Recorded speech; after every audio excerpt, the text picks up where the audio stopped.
మన ఆచారాలు సంస్కృతి సాంప్రదాయాలకు స్వాగతం. అందరికీ నమస్కారం. అందరూ ఎలా ఉన్నారు? నేనైతే చాలా బాగున్నాను. మీరు ఎలా ఉన్నారో కామెంట్ రూపంలో తెలియజేసేయండి. మరి వీడియో కోసం ఎదురు చూస్తున్నారా? వీడియోలోకి వచ్చేద్దామా? మరి ప్రపంచవ్యాప్తంగా కోట్లాది మంది భక్తులు ఎంతో భక్తి శ్రద్ధలతో ఎదురు చూసే మహోత్సవం. మరి అదేంటో తెలుసుకుందామా? అదే జగన్నాథ స్వామి రథయాత్ర. ఒడిస్సాలోని పూరి క్షేత్రంలో ప్రతి సంవత్సరం జరిగే ఈ రథయాత్ర కేవలం ఒక ఉత్సవం మాత్రమే కాదు.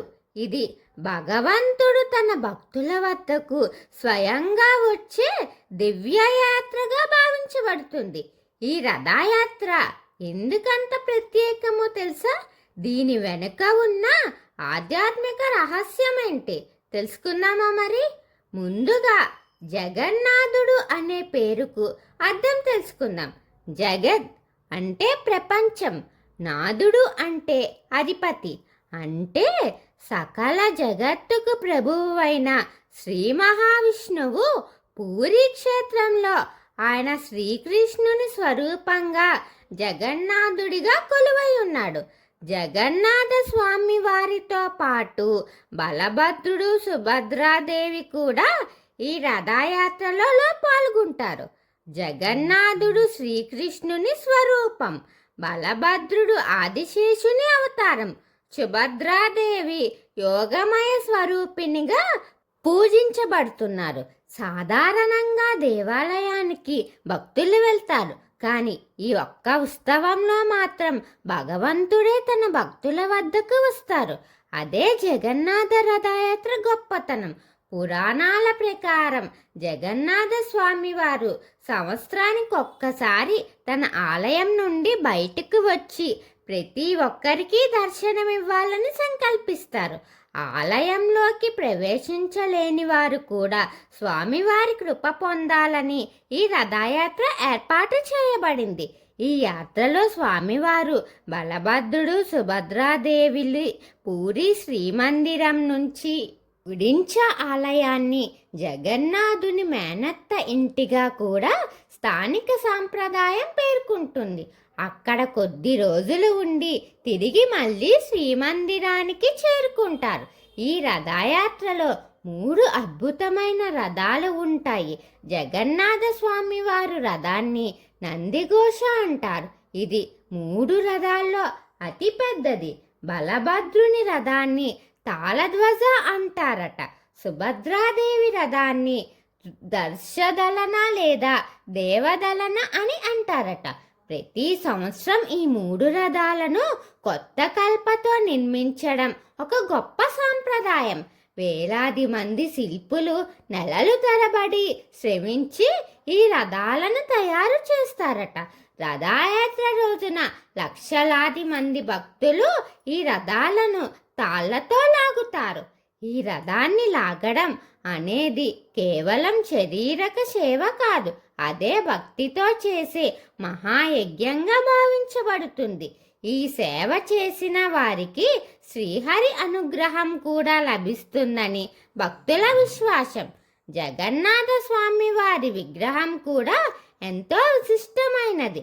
పెద్ద పెద్ద నేత్రాలు, చిరునవ్వుతో కూడిన ముఖం సాధారణంగా విగ్రహాల కంటే భిన్నమైన రూపం మనకు కనిపిస్తుంది. దానికి ఒక గొప్ప సందేశం ఉంది.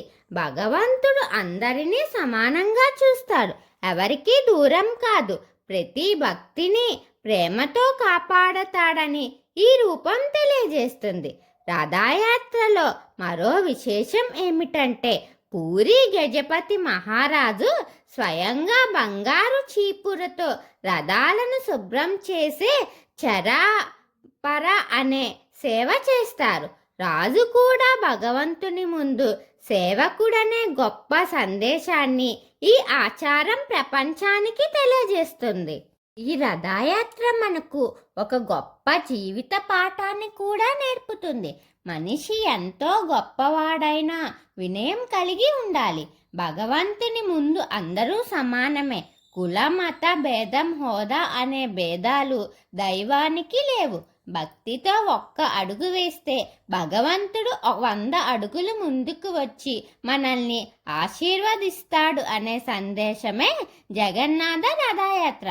అందుకే ప్రతి సంవత్సరం ప్రపంచం నలుమూలల నుండి నలుదిక్కుల నుండి వేలాది మంది భక్తులు, లక్షలాది మంది భక్తులు పూరికి చేరుకుని ఈ మహోత్సవ దర్శనమిస్తారు. రథాన్ని లాగేందుకు గంటల తరబడి ఎదురు చూస్తారు.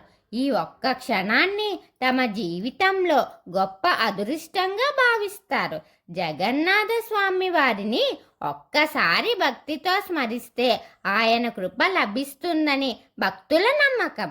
రథయాత్రను దర్శించిన వారికి పుణ్యం, మనశ్శాంతి కలుగుతాయని నమ్మకం. రథయాత్ర అనేది కేవలం రథాలు కదిలే ఉత్సవం మాత్రమే కాదు. ఈ జగన్నాథ రథయాత్ర భగవంతుడు తన భక్తులను కలుసుకోవడానికి చేసే ప్రేమయాత్ర. భక్తి, సమానత్వం, సేవాభావం, వినయం, ప్రేమ ఈ విలువలను తెలియజేయడానికి ఈ జగన్నాథ స్వామి రథయాత్ర. ఒక మంచి వీడియో తెలుసుకున్నాం కదా. మరిన్ని వీడియోల కోసం ఎదురు చూస్తూ ఉండండి. మన ఆచారాలు, సంస్కృతి, సంప్రదాయాలు వీటి మీద మీకు ఆసక్తిగా ఉంటే నా ఛానల్ని సబ్స్క్రైబ్ చేసి అలాగే పక్కనే ఉన్న బెల్ ఐకాన్ క్లిక్ చేయండి. నా వీడియోస్ని మీరు ఆదరించి లైక్, షేర్, కామెంట్ చేయండి. ఓం శ్రీ మాత్రే నమః.